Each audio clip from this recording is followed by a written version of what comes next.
Umabot na sa bagong antas ang protesta sa Iran. Kinuha ng mga nagpoprotesta ang kontrol sa dalawang lungsod, habang sumanib sa kanila ang lokal na pulisya at militante ng korps ng mga tagapagtanggol ng Islamikong Rebolusyon. Tinitiyak ng mga eksperto na kung magpapatuloy ang protesta sa parehong bilis, magsisimula ang digmaang sibil sa Iran na may panganib na mapatalsik ang rehimen ni Ayatollah Ali Khamenei. Ngunit dito lumilitaw ang isa pang mahalagang bagay. Ang totoo, ang mga nagpoprotesta sa Iran laban sa rehimen ng mga Ayatollah ay nakontrol na ang dalawang lungsod sa lalawigan ng Ilam na mahalaga dahil ito ay katabi ng Iraq. Ibig sabihin, tinutukoy dito ang lungsod ng Abdanan at Malaksha na nagpapahiwatig na posibleng maging transnasyonal ang protesta. Kaugnay nito, naalala ng mga eksperto na kamakailan ay nagbabala ang kanluraning intelihensya na may plano si Ayatollah Khamenei na tumakas mula Iran papuntang Moscow kung lilipat ang mga sundalo sa panig ng mamamayan. At ito raw mismo ang nangyari sa lungsod ng Abdanan. Pero may isa pang mahalagang palatandaan. Agad inilikas ng hukbong Ruso ang mga tauhan at pamilya ng embahada ng Russia sa Israel pabalik ng Russia. Sabi ng mga eksperto, maaaring handa na ang Iran na simulan ang bagong labanan kontra Israel upang ilihis ang atensyon mula sa mga protesta at magdeklara ng batas militar para supilin ang mga ito.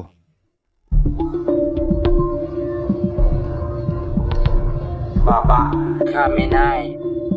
Tagumpay. Tagumpay. Tagumpay. Tagumpay. Tagumpay.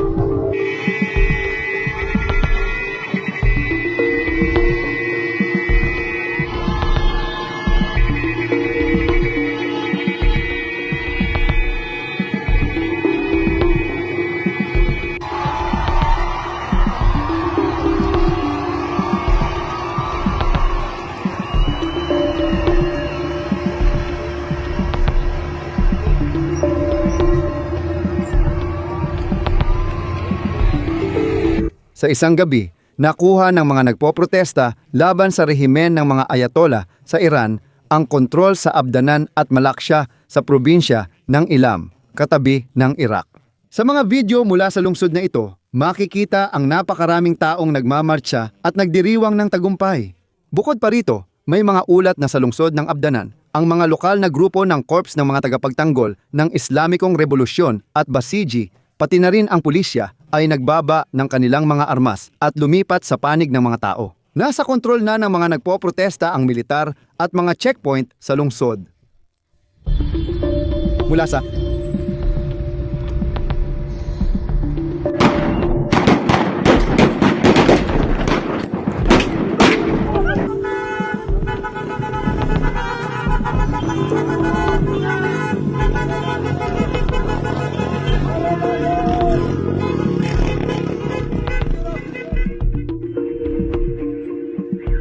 salot.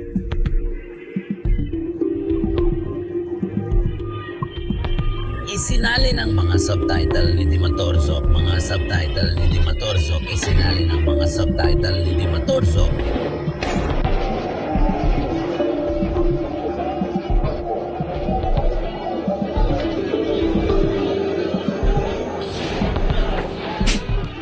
Nagpasalamat si Mariam Rajavi, Pangulo ng Pambansang Konseho para sa Karapatang Pantao ng Iran, sa mga nagprotesta sa Abdanan at Malaksha sa social media dahil napaatras nila ang mga puwersa ng rehimen.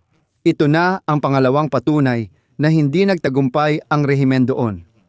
Ayon sa Iranianong ahensya na Tasnim, mabilis natapos ang kilos protesta matapos gumamit ng tear gas ang mga puwersa ng seguridad.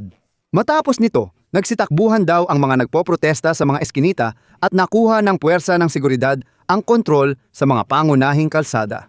Matapos ang ulat, tumigil na ang Iranianong media sa pag-uulat tungkol sa dalawang lungsod na ito. Kumalat na sa 27 sa 31 lalawigan ng Iran ang mga protesta dahil sa 50% inflasyon at pagbagsak ng real dulot ng parusa at epekto ng digmaan kontra Israel. Dahil sa sagupaan sa puwersa ng gobyerno, 35 ang nasawi at higit 1,200 ang naaresto ayon sa opisyal na tala. Samantala, Iniulat ng pambansang ahensya na FARS na humigit kumulang 250 na pulis at 45 na miyembro ng milisyang Basij ang nasugatan. Sa gitna ng mga kilos protesta, nagsimula na umanong magbigay ng konsesyon ang mga autoridad ng Iran at inanunsyo ang hakbang bilang tugon sa mga nagpoprotesta. Kabilang sa mga konsesyon na ito, ang pagtaas ng sahod ng 43% sa halip na 20% lang na ipinangako. Sa 52.6% na implasyon noong Disyembre, hindi sapat ang 43% para matakpan ito. Nangako rin ang mga autoridad na babawasan ang value-added tax mula 12% hanggang 10%. Gusto ko lang banggitin na sa Rusya ay 22. Nangako rin ang mga autoridad ng Iran na maglalaan ng $9 bilyong para pigilan ang pagtaas ng presyo ng pangunahing bilihin. Kasabay nito, ayon sa datos ng kanluraning intelihensya, si Ali Khamenei, ang pinakamataas na lider ng Iran, ay gumawa ng plano ng paglikas mula Tehran sakaling hindi mapigilan ng mga autoridad ang malawakang protesta sa bansa. Ayon kay Benny Sapti, dating empleyado ng intelihensya ng Israel, maaaring magtungo si Khamenei, 86 na taong gulang sa Moscow dahil wala na siyang ibang mapupuntahan. Samantala, inihayag ni Pangulong Donald Trump ng Estados Unidos ang kahandaang gumamit ng puwersang militar sakaling magkaroon ng marahas na pagsupil sa mga protesta sa Iran at tinawag ng Tehran ang pahayag na ito bilang walang pag-iisip. Inakusahan ng mga autoridad ng Iran ang kanluran sa pagtatangkang pabagsakin ang ekonomiya at nagbanta ng matinding tugon sa anumang panghihimasok sa panloob na sitwasyon. Ngunit dito lumilitaw ang isang napakahalagang punto, isang mahalagang tanong. Ano ang naging mitya ng mga protesta? Ang pangunahing dahilan ng paglala ng ekonomiya ng bansa ay ang mga sanksyon ng mga bansang kanluranin, lalo na ng Estados Unidos, laban sa Iran. Pero hindi lang sanksyon ang dahilan. Ang malalaking kaso ng korupsyon sa mga korte ng Iran, kung saan sangkot ang mga matataas na opisyal at kanilang mga kamag-anak, ay nagpatibay sa paniniwala ng maraming karaniwang Iranian na ang ilang bahagi ng naghaharing elite ay kumikita lang mula sa mga sanksyon na ito. Na ang mga taong ito na nagkakaroon ng espesyal na mga karapatan at kumokontrol sa pag-aangkat at pag-export mula sa bansa ay inilalabas ang kita mula sa pagbebenta ng langis papunta sa ibang bansa at kumikita sa pamamagitan ng money laundering. Ibig sabihin, para bang ang mga sanksyon ay pabor pa sa kanila, natutunan lang nilang kumita mula sa mga sanksyon, nakaisip pa sila ng napakagagandang paraan kung paano iwasan ang mga sanksyon at kumita palalo. Dito kumukuha ng pondo at nabubuhay ang corps ng mga tagapagtanggol ng Islamikong Revolusyon. Kahit ang mga empleyado ng gobyerno ay nagsasabi na ang tinatawag na mga spekulator sa sanksyon ang mas may kasalanan sa kasalukuyang mahirap na kalagayan ng bansa kaysa sa mismong mga sanksyon.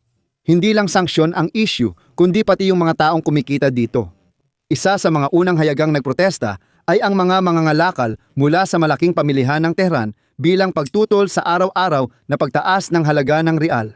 Noong Disyembre, 28 isinara nila ang mga tindahan at lumabas sa kalsada para hilingin ang interbensyon ng autoridad at pagpapatatag ng pamilihan.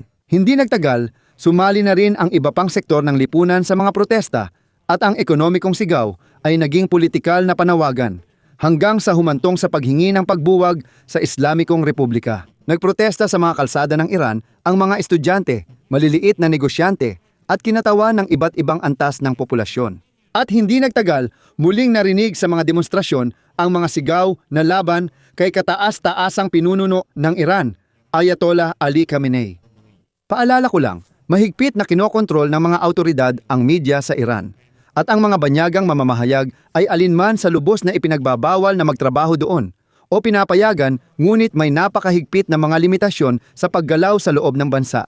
Kaya naman, karamihan sa mga impormasyon tungkol sa nangyayari sa Iran ay nagmumula sa mga social media at sa mga kwento ng mga nakasaksi mismo. Alam nyo, napakahirap nitong gawing beripikado ang mga ulat na ito.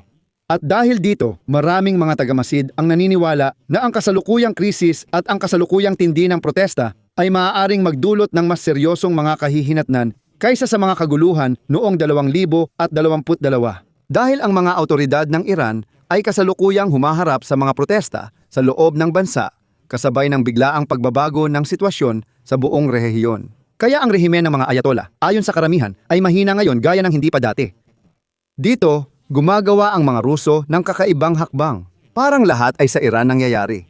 Pero sa nakaraang 24 na oras, 3 beses agad nagpa-evacuate ng flight ang Russian military para sa kanilang embassy staff. Kasama ang pamilya sa Israel, agad silang inilikas sa Russia. Pero nag-aalala sila na baka palalain ng rehimeng Ayatollah ang sitwasyon. Maaaring gawing dahilan ang pagtutunggali sa Israel para magdeklara ng batas militar sa Iran at pigilan ang mga protesta gamit ang lakas militar. Sa ngayon, haka-haka pa lang ito kaya maglalagay muna ako ng tutuldok.